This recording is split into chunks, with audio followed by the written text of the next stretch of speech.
Welcome to Showcase of Churches, where I interview pastors or leaders of Christian ministries. If we think of the church in a worldwide sense as a group of people called to be Christians, but not confined to a specific denomination or building, then the church is be called to preach the gospel to all nations. So today my interview is with a group that reached the country of Iran. And my guest is Andy Gossard, and he is the executive director of Voice of Christ Media Ministries. After this interview, we'll post a page in case you want to get in contact or view their website or something. So welcome to the Showcase of Churches, Andy. So glad to have you here. Thank you, Lucy. All right, so possibly many of our viewers have not heard of Voice of Christ Ministry.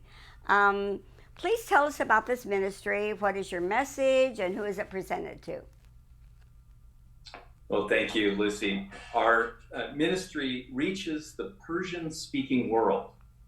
So that is all of the nation of Iran, half of Afghanistan, and Tajikistan. So all three of those parts of the world speak Persian, different dialects. So about 100 million people. So even though these countries are part of the larger Muslim world and have been part of the Muslim world for 13 centuries, they have their own language and their own culture and their own history that predates Muhammad. So our ministry, it reaches into these countries with media of various kinds. So we started 50 years ago, actually, as a radio ministry, producing radio programs inside Iran. So at that time, they had a recording studio inside Iran producing radio programs. And then after the revolution, 1979, the ministry had to leave Iran, but was able to start again in Southern California, where a lot of Iranian Christians left Iran about that time. So that's where we are today. Our programs are evangelistic, but over the decades now, we've also have a role in supporting the persecuted house churches inside Iran. So there are now a very large church inside Iran that we offer teaching, counseling, online discipleship. Good. All right. Well, some people may not be aware of where Iran is exactly. What nations surround it, and where is it? Well, Iran is right at the heart of the Islamic world. So if you mapped out all the Islamic countries that are majority Muslim, you'd have a huge thousands of miles from Indonesia all the way to West Africa. Mm-hmm. And Iran is right in the middle. Iran is between the two countries of Iraq and Afghanistan on its two sides. So it's a very strategic country for the overall Muslim world. Iran was known in the Bible by its old name, the nation of Persia. So Iran features prominently in the Bible. In fact, some of the books of the Bible are all the action happens entirely inside Iran. Right, like Queen Esther. Yes, Queen Esther, her tomb and the tomb of Mordecai are in modern day Iran, right, in the city of Hamadan. Very good. Okay, so what is the main purpose in your broadcasting? Is it to encourage, share the gospel, start churches? What is your main focus? Well, we always include an evangelistic invitation. Because even if the program is directed toward Christians, there are many listeners who have listened for a long time before they make a decision for Christ. So for a Muslim, converting to Christ is a big decision. I mean, in Luke 14, Jesus tells the crowds, he says, count the cost before you become my disciple. And Muslims today have to count the cost before they follow Jesus, because it brings significant cost to them. So many of them will listen to Christian programs and ask questions about Christianity they have a lot of misconceptions that they've been taught about Christianity, like we believe in three gods, that God married Mary and they had a child, those kind of misconceptions. So working through some of those is an important part of our ministry, explaining these things. And then, of course, supporting the church with sound Bible teaching. Right. Very good. All right. And they do have more to lose, because they are ostracized from their families, sometimes get a lot more persecution than, say, an American that accepts the Lord. Big difference. Okay, so what is your position and your responsibility in the Voice of Christ Media? So I'm executive director, and that means that I'm responsible to supervise the staff that's there, and then work with the board of directors to fulfill our mission, strategic goals, and then finally to reach out to people who love Iran and are interested in supporting the ministry through prayer and finances. Good. So those are my main roles there. Okay, and you mentioned media. So what kind of what do you use to present your message? Well, we stopped doing shortwave a number of years ago. There were just fewer and fewer listeners, and just like the West, things are changing rapidly in the media landscape. So we use direct broadcast satellite. Now that's not very common in the West, but it's very common in the Middle East. You've probably seen pictures of houses in the Middle East with satellite dishes on them. So the satellite broadcasts are not encrypted, and anyone can buy a dish, put it on their house, and receive satellite broadcasts. And they're also very difficult for the government to block. So the government of Iran knows about us and actively tries to block our message. So we have direct broadcast satellite. We also, of course, are on the internet with internet streaming. We're using social media, and we're also now podcasting. So as culture changes, the way people consume media changes, we're following our audience. Good. Now, Good. I asked my, one more thing here. I Sure. asked my daughter a couple years ago if she listened to radio. She's in her 20s. She said, never. She has a Spotify subscription. And so we're on Spotify and other podcast platforms, just like all the younger generation is. Good. You just got to step up to the times, right? Stay in touch. Okay. That's right. So do you ever hear testimonies that your presentations have ministered to people and how it helped them? We do hear testimonies back. I mean, we're a broadcaster, so we speak on our broadcasts. But the good thing is, with modern technology, people are able to reach back to us and contact us by encrypted messaging. So we use encrypted messaging apps that make it safe for our listeners to contact us. So they can contact us and ask for questions. They can ask, very often we get Christians contacting us asking for prayer. Incidentally, the number one prayer request is for their unsaved relatives, that the Lord would bring their relatives to himself. But also, people share their stories with us. So some of these stories we will translate and add to our newsletters that we put out in English. And other times, we're able to use these testimonies, produce them, and put them on the air.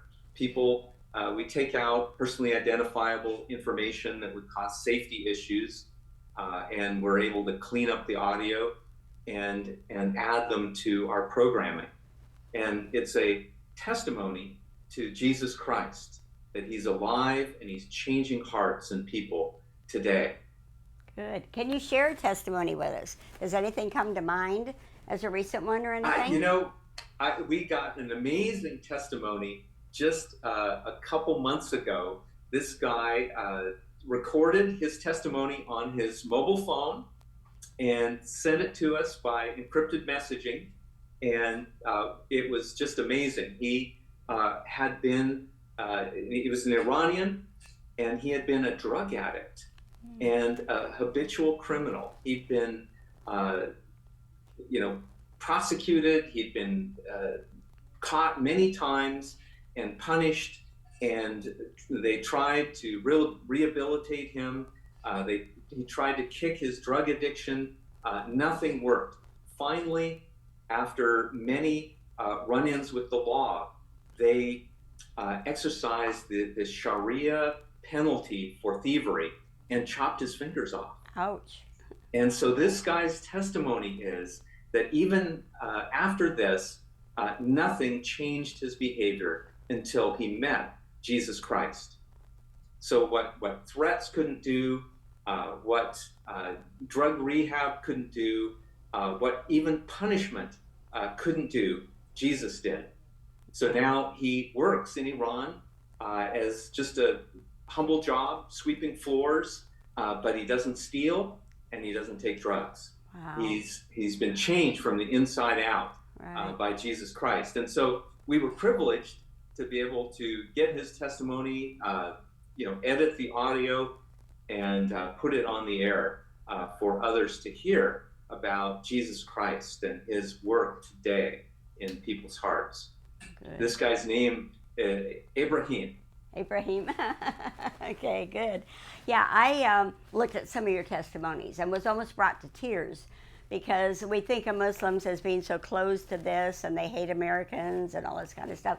And yet one guy said he was just hanging on your words, for hope and everything. And I think, we're not even in that position. Some of these more persecuted Christians, they're really desperate for this, for the hope, the love, the strength. One of them I read said that he trusted for the strength you were giving him. So that's just great.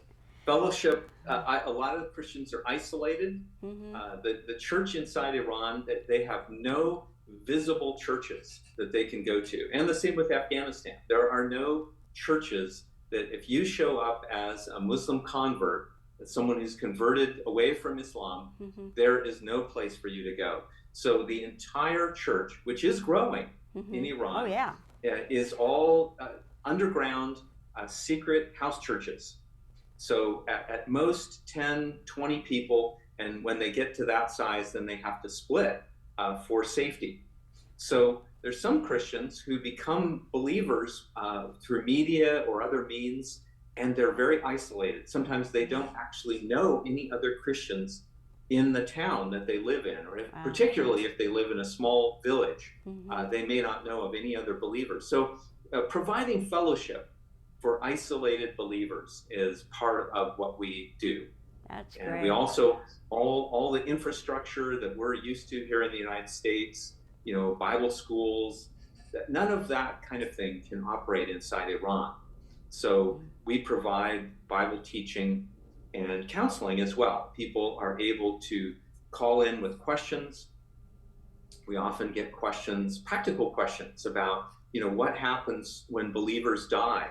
Where do they go? What is it like for the soul of a believer who dies?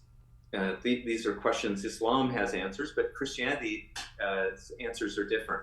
Right. We also have online discipleship. Oh, so good. with very carefully, people don't use their real names, don't tell us exactly where they're from, but we're able to gather people together in small groups and have discipleship classes run by Iranian teachers here who have qualifications and many years of wisdom to share with these young believers. Good. Now, I think you also have a newsletter, don't you? That's right. We put out a newsletter quarterly. We call it Impact. It tells about what we're doing, explains the kind of work we do, the kind of programs we put on, and that's, of course, in English. So we're able to send that out to people who are interested. Good. So if you are interested, yes, our website, voiceofchristmedia.org, you can sign up for the newsletter. We also, for those who want to uphold us in prayer, we really value that. We put out a bi-monthly call to prayer. And this is a list of prayer requests that are timely. We always include some prayer requests from the persecuted church, the believers there, and send that to people who want to pray for the ministry here and pray for their Iranian brothers and sisters. Right. And that's very valuable, too. In fact, we see in the book of Daniel also, where there's all this warfare in the heavenly, and that's where it's taken place. And so those prayer people are really crucial. You know? Amen. Yes, that has been, prayer is a powerful thing. And we learn, in the Bible, the power of prayer.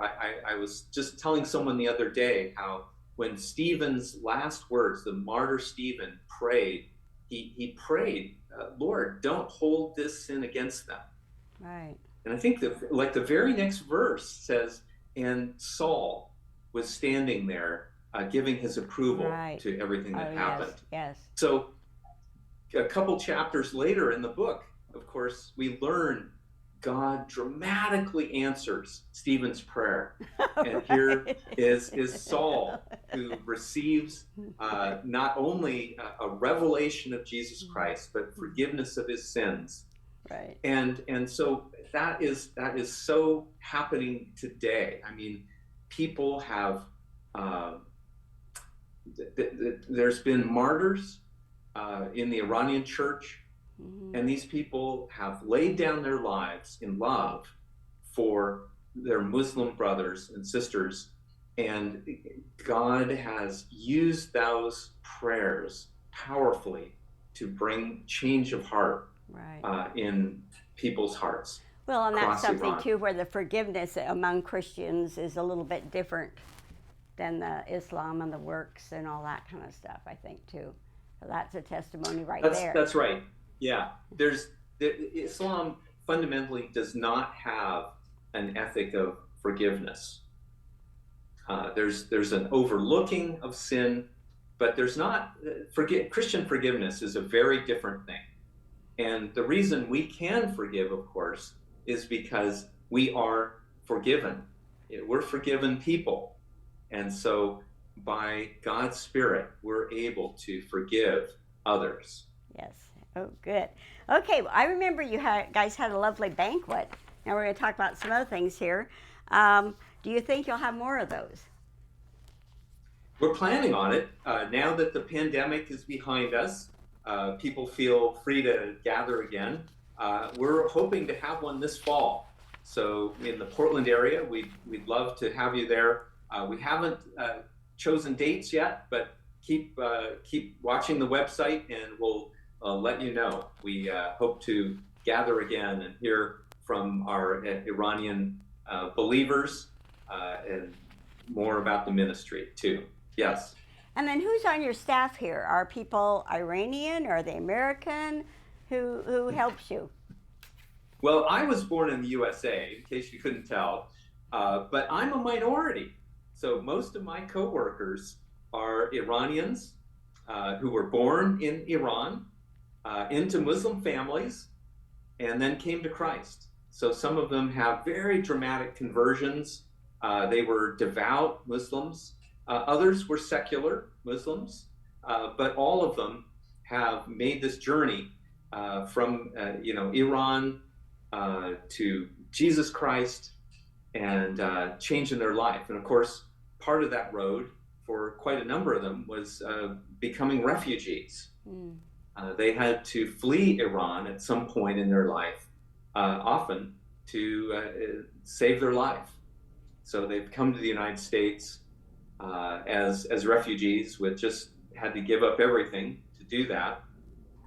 So I'm privileged to work with those people. There's only 6 of us here in the Portland area. Okay. The majority of the people I work with are actually located around the world. So technology allows us to work with people who live, Southern California, Canada, Germany, Turkey, and other countries. So they can help us with the audio editing process, with doing voice work, recording with their own voices, and and correspondence. That's a big part, helping us answer questions and correspond with people who contact us. Good. All right. Okay, so, but do you go into any other countries? I mean, you mentioned Persia or Iran. Do you go anyplace else? Yeah. Well, the ministry is all in Persian. Of course, Persian being in three main dialects. So in Mm-hmm. Iran, we know that as Iranian Farsi. In Afghanistan, they call it Dari. It's a different dialect, but they can understand what we say. And then in Tajikistan, you've got Tajik. So all three of those areas can understand what we say. They're all dialects of Persian. So not only do we broadcast to these areas, but over decades now, many thousands of Iranians and Afghans have fled Iran and Afghanistan and are now located in other countries. So our second largest listener base after Iran is Germany. And there's Interesting. many Iranians and Afghans now who are living in Germany, and they listen to Radio Mojde. That's our Persian channel. Okay. Okay, well then, now when you reach Iran, are there just certain cities or can you broadcast to the whole country? Well, direct broadcast satellite is great. We get great coverage over all of Iran, all the major cities in Iran and Afghanistan, and all the way up to Tajikistan, Dushanbe, other cities, as well as Turkey. So we have a huge broadcast footprint that really covers the entire Middle East. So not only in Iran itself, but many of the countries surrounding it can get our satellite broadcasts. Of course, the internet, that works anywhere in the world, anywhere that people can connect to the internet. Of course, Iranians are experts at getting around government blocking. Our website's blocked in Iran, but so is Facebook, so is Google, so is Wikipedia. Many different big internet sites are blocked by the government. So Wow. this has made all Iranians experts in using VPN software and getting around government blocks. Wow. So thankfully, we get people listening to us, reaching our website from Iran, and they're still able to do it. So then do you have some people on the ground, some kind of crew in the country of Iran? Well, we do work with Christians inside Iran. We can't share many details about that, but two areas. We do have people who very carefully do audio work for us, create audio recordings inside Iran. And then we also work with people who are part of Bible smuggling. So this enables us to fulfill requests for Bibles. So if someone from Iran or Afghanistan contacts us and wants a Bible, we can arrange for that to be delivered to them. I have to chuckle. Wasn't it Brother Andrew that smuggled Bibles? Yes, he So was you're an Andrew wonderful, a wonderful saint. Just died not too many years ago, and he was also a great friend of Christians, persecuted Christians in the Middle East. Right. So we still have good friends who work at Open Doors ministry. Okay. Yeah, we're thankful for them. Yeah. Okay, so what kind of supplies or assistance do you need for your ministry? Well, our number one request, or what we're seeking, is people who love Iran and the evangelism of Muslims and will uphold us in prayer. So we love it when people will come alongside the ministry and pray for Iranians. 100% of our financial support comes from individuals and churches who support our ministry as well. We don't have any big foundation support, so we're reliant on people who care about our mission and what we're doing for the Persian-speaking world. We encourage people to visit voiceofchristmedia.org and take a look. Yeah, there's not only information on the site, but there's some offers from different ministries that you can get DVDs and training links there on the website. Good, good. And that's very important. I saw that they could even download a Persian Bible. Yes, the Persian Bibles are available online, and so a lot of people in Iran have the Bible online now on their phones, but there's still need for paper Bibles too. Okay. So we kind of have a both-and approach to the Bible. We encourage people to get it digitally, but we also make Bibles available to people in Iran. People in the West, we encourage you to, there's a number of ministries that will ship out Farsi language Bibles and Dari language Bibles to those who need them. Okay. So the Bible Society is I think one of the best. The Iranian, there's actually an Iranian Bible Society in diaspora. So even though their headquarters is now outside of Iran, they're staffed entirely by Iranians, and they are working, translating and distributing scriptures in Farsi. Okay, good. Well, I'm glad you have some tools for people locally to learn how to maybe witness to their Muslim neighbors, because they may not realize that they have a Muslim neighbor. The other thing I liked on your website is that you talked about people not being afraid of Muslims, not putting them all in the terrorist category. And you said, well, maybe go buy your rice at an ethnic store instead of at your local grocery store. Only with me, see, I love all that culinary adventure. So to me, it's not just go buy rice. Go get your pomegranate molasses, go get your rose water, and if you've never tried saffron pistachio ice cream, you better try that. Right. So, right, anyway. exactly. Yeah. Well, thankfully there are, people around us. I mean, I'm amazed when I discover, Afghans living nearby, Somalis, Kuwaitis. I mean, the world is really come to America. Yes, So there's yes, so many opportunities. Yes. And I think I'd love to mention Colossians chapter 4 is just a wonderful scripture. In verse 3, the Apostle Paul actually asks the Colossian believers to pray for him. Yes. Isn't that interesting? The apostle wants people to pray for him, and he has two basic requests. The first request is that he would have many opportunities to speak about Jesus Christ. Right. And the second part of his request is that when those opportunities come, that he would speak clearly as he should, clear message. So I think those are a good starting place for us too. Yes. And it as talks we think about about friendship. our Muslim neighbors, that we should be in prayer for opportunities. The Lord will bring the opportunities when we pray. Right. Amen. And then we're running out of time, Andy, so I'm afraid we're going to have to wrap it up a little bit. But I wanted to say that, yes, there are opportunities right here. If you go to your local grocery store, I have Afghan lapis on that I bought from a couple of Muslim vendors.